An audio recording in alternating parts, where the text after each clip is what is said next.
Caw! Hey everybody, it's Marshall Falcon. I'm here at 90.1 KPFT, Houston's own, and I'm here with the Houston Collective.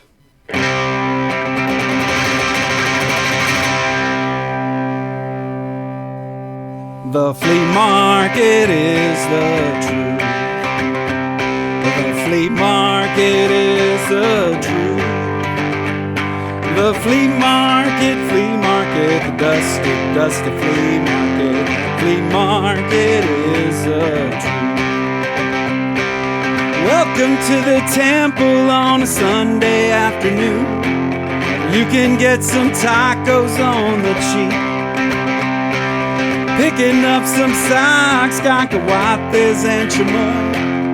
Layaways, I know that I'm in deep. Well, I made my gold chain payment and the raspa's in my hand. The breeze between the aisle cools my cheeks.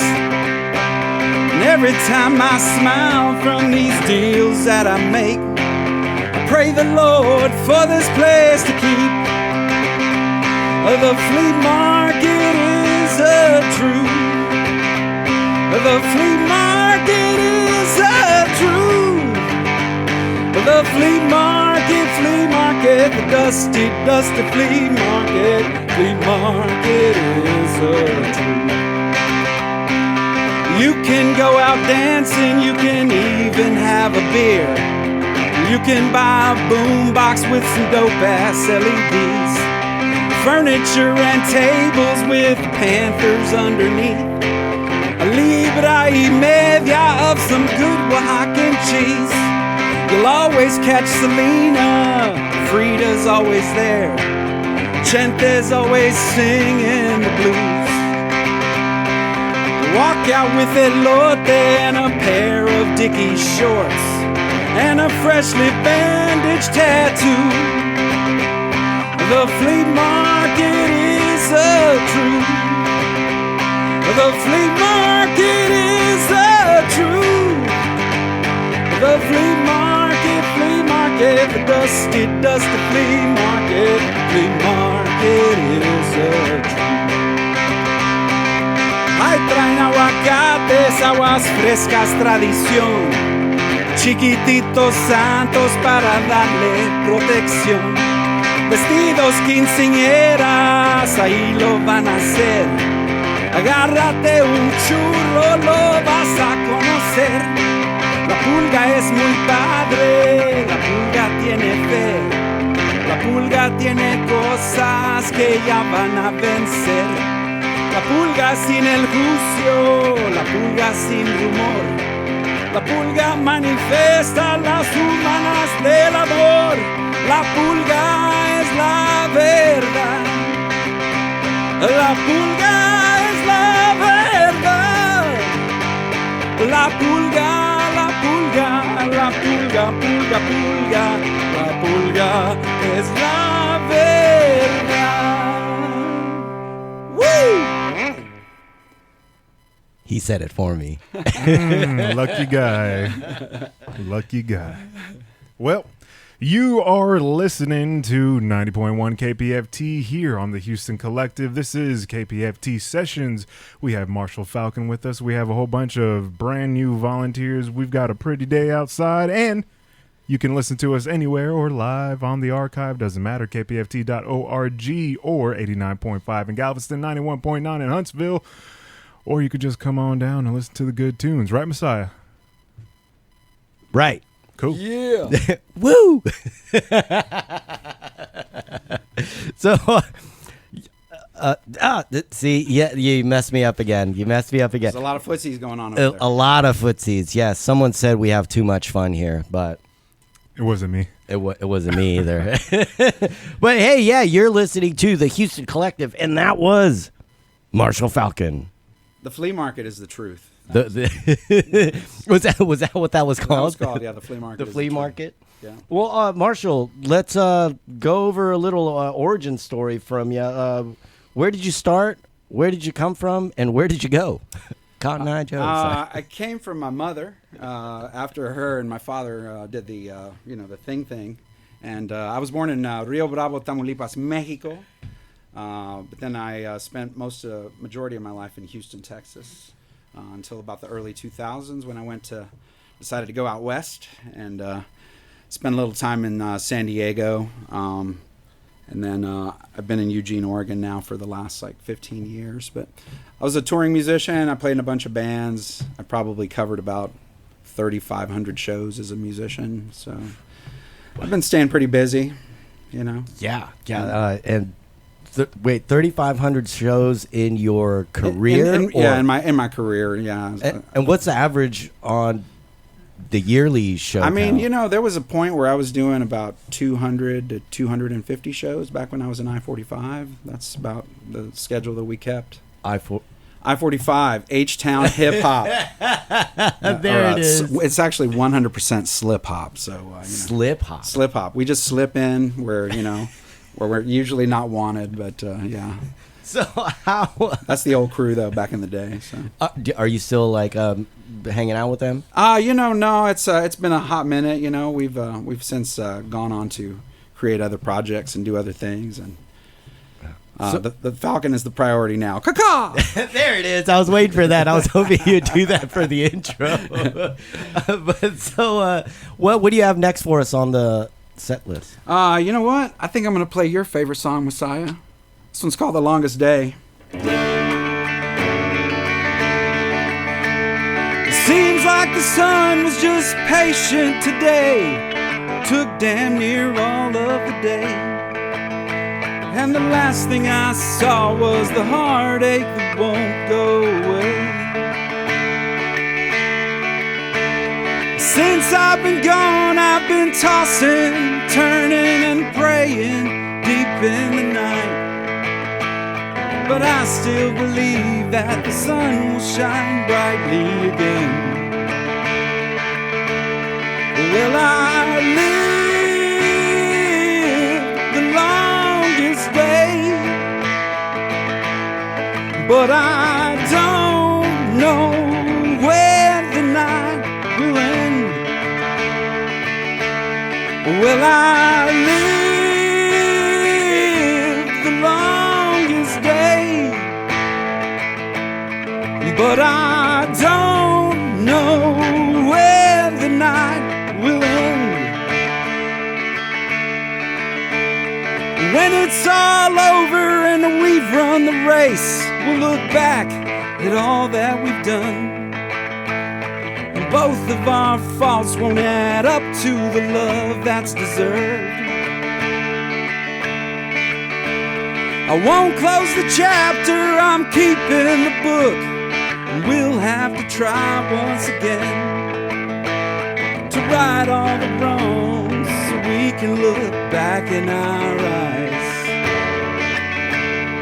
Will I live the longest day?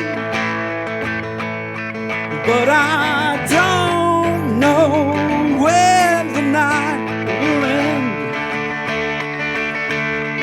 Will I live the longest day? But I don't know when the night will end.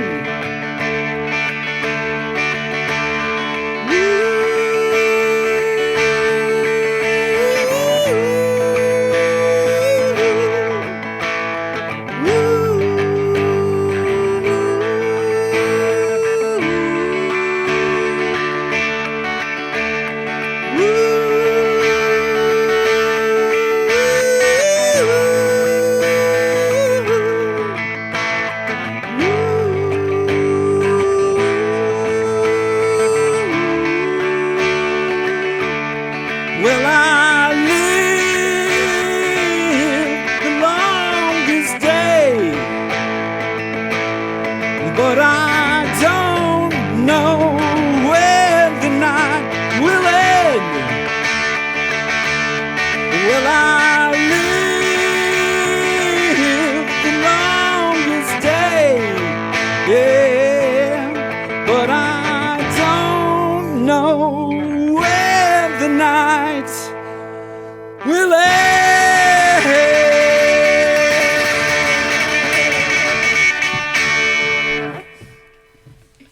Thank you.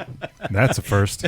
I was just about to ask, like, how are you feeling standing still right now? Man, it's tough, you know. Like I tend to get around a little bit. Yeah, that's what I was. But that's all right. I got my Barry White towel now, so I can just like dab it up. Oh, show you right. I know.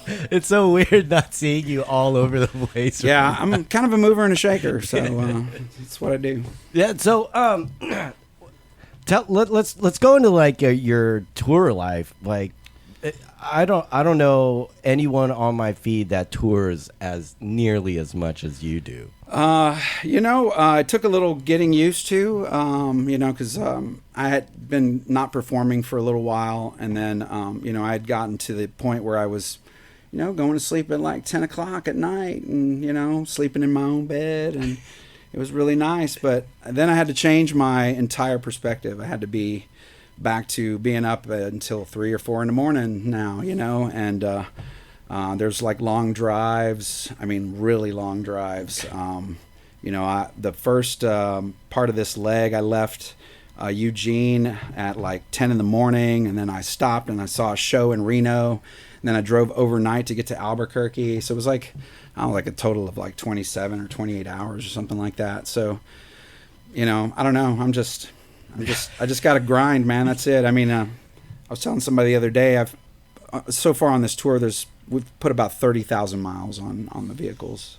So I say vehicles because we had one blow up on us like pretty early in the tour, the van. Oh, man. I missed the van.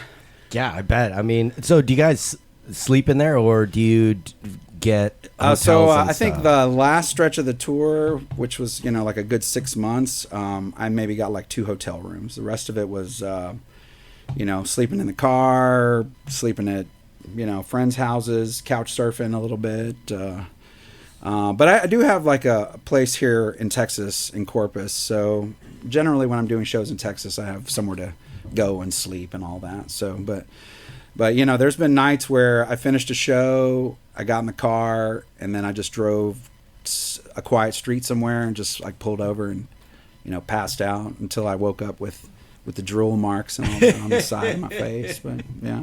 So like, do you ever get to a city and then play a show after driving? Yes. As a matter of fact, that long stretch that I was telling you about, when I landed in Albuquerque, I got there with like an hour, before I was supposed to play. And then I played the show, watched all the bands, got back in the car, and then drove like another 3 or 4 hours. But then that's when I had like the emergency. I don't know if I had a medical scare there out on the road.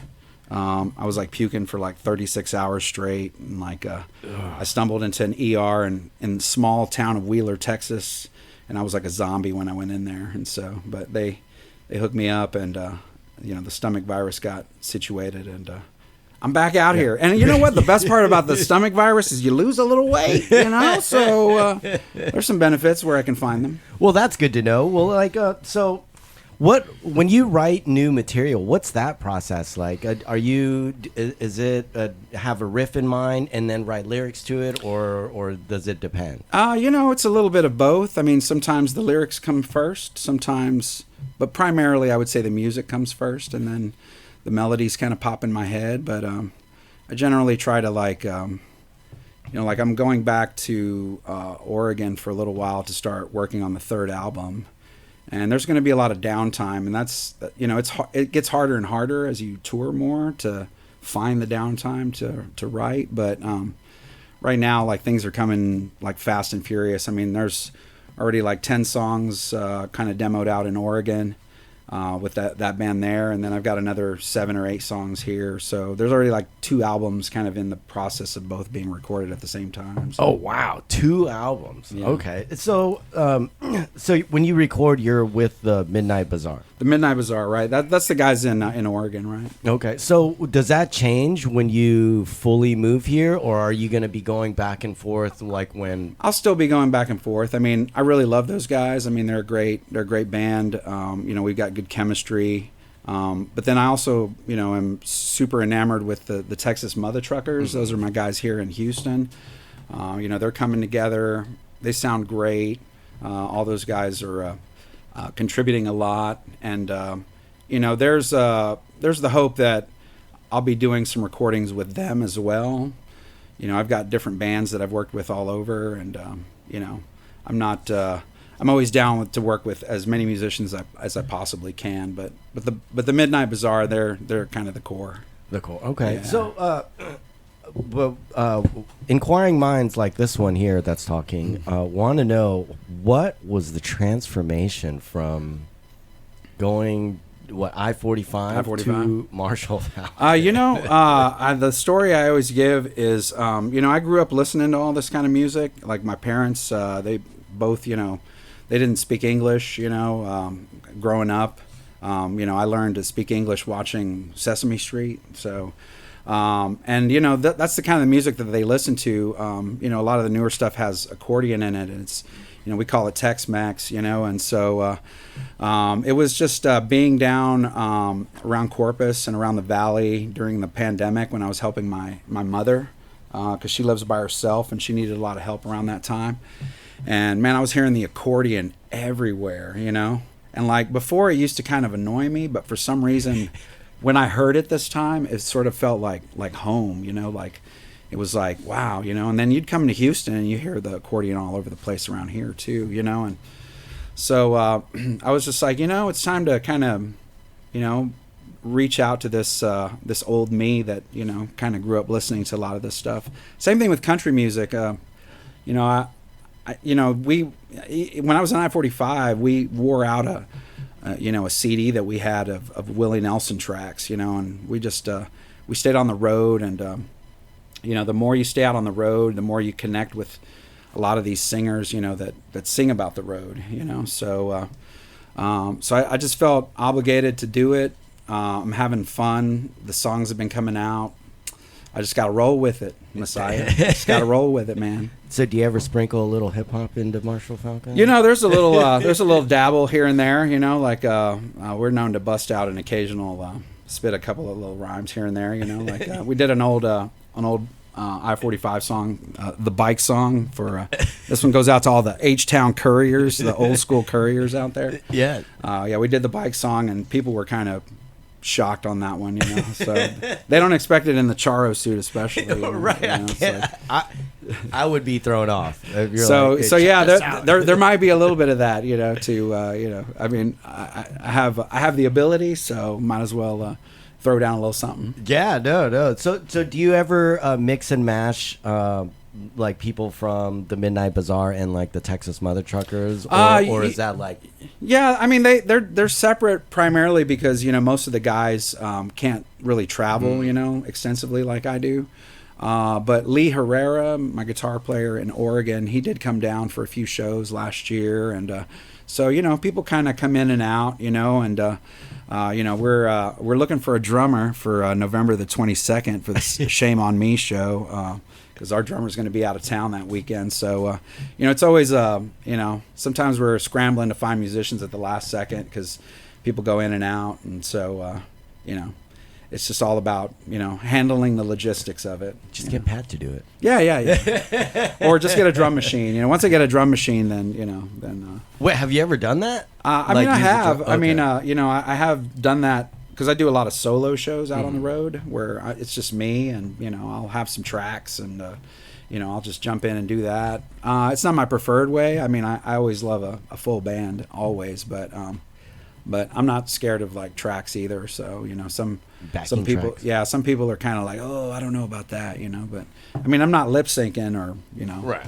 I'm I might have some tracks though, But like I said, I'm trying to get away from all that and really concentrate on getting a tight core musicians.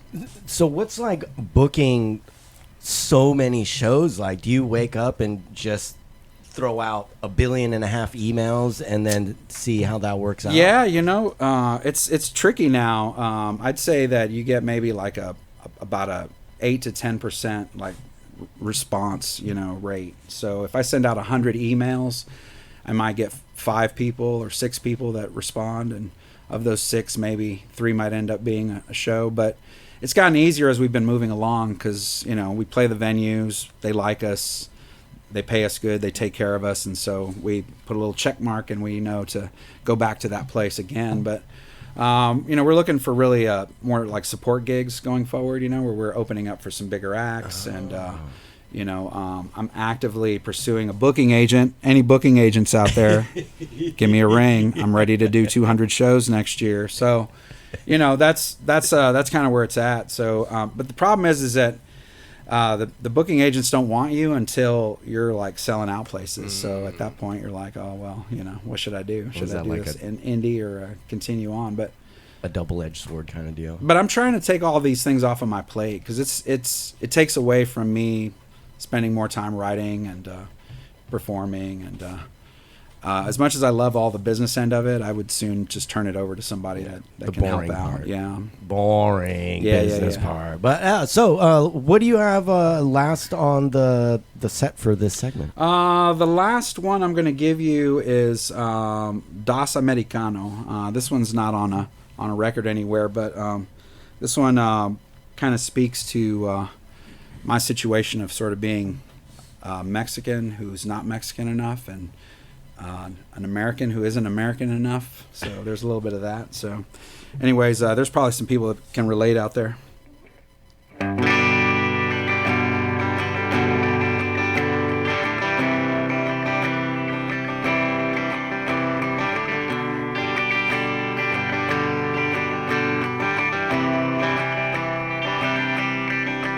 Not American enough to be Americano. Not Mexican enough with a green card, I wanna know. While the referees still try to signal that this is the end. But the ultimate goal is to be out here making some friends.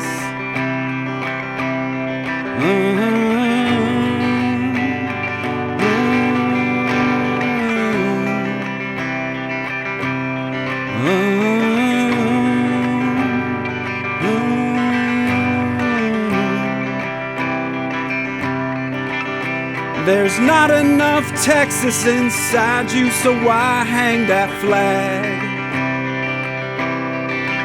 And the Tennessee Scouts, they all call you a novelty act. Well, this is my story, so F you, I'll tell it my way. And there's not enough verses for all that I need you to say. And there's pain, oh pain. And there's pain, blues and pain. Out on this road, yeah, out on this road, out on this road, yeah, out on this road. Why don't we do it in the road? Out on this road, out on this road, yeah, out on this road, road, out on this road.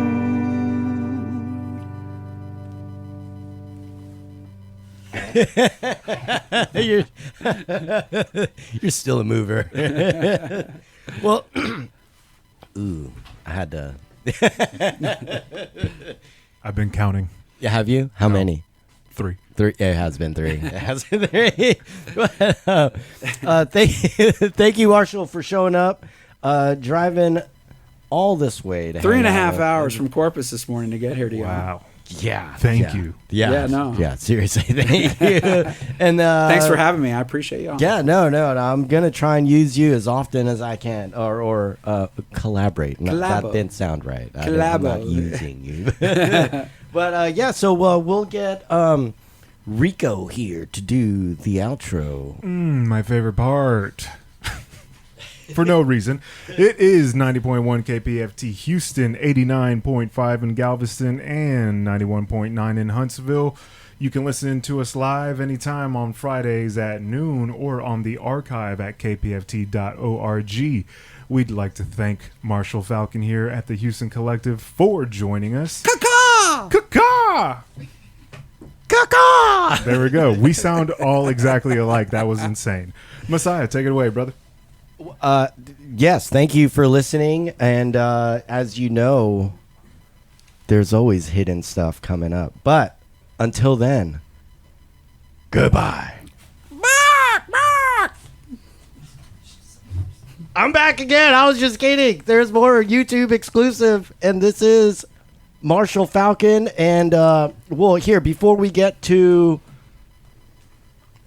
his song, where can people find you, dude? MarshallFalcon.com. And, of course, the Gram, the TikTok, I think we even have a MySpace page somewhere out there. Is that really still around? No, that's MarshallFalcon.com. That's Marshall with 2 L's like the amplifier, and Falcon once again like caw-caw. I love that. So yeah, what do you have for the YouTube exclusive today? I got a brand new song, man. I'm ready to play it. It's this one is about my my last trip to Nashville. It was a great experience, but Nashville's a cold place. Like literally or figuratively? It was cold that night. It was actually snowing in Nashville the night that we played, and it was like a Monday night, so it was kind of a weird night, but it was still Nashville. We played. We had a good time. Sounds like fun. I've never been, but yeah, let's. Wait, what is this song called? This one's called Nashville Snow. I got some Nashville snow on my Texas hat. I'm still down with the blues. Dreams still broken and my heart's the same, and I can't get next to you. Another long ride and another long drive. The desert seems so wide. Got some Nashville snow on my Texas hat. I'm still down with the blues. I still won't bother with Broadway. It's way too frickin' loud. Bros and the bachelorettes have decided to take on this whole town. Will you bring the smoke and I'll bring the light, and we'll burn the whole place down. I'm hoping this evening gonna see you here, and hope to see you around. I got some Nashville snow on my Texas hat. Still down with the blues. The dream's still broken and my heart's the same, and I can't get next to you. Another long ride and another long drive. The mountains seem so wide. Got some Nashville snow on my Texas hat. Still down with the blues. It's Monday night at the Cobra. Let me go and set the scene. It's you and me, and the sound makes 3, and the drinks are never free. You're in the struggle and you're in the heap, and they won't cut you no slack. Gonna rock this show, collect no pay, but get the club paid back. I got some Nashville snow on my Texas hat. Still down with the blues. Dreams still broken and my heart's the same, and I can't get next to you. Another long ride and another long flight. The ocean seems so wide. I got some Nashville snow on my Texas hat. Still down with the blues. I got some Nashville snow on my Texas hat. I'm still down with the blues.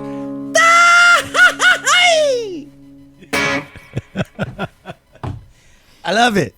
I love it. Yee. Yeah, my ears are bleeding, but for a good reason.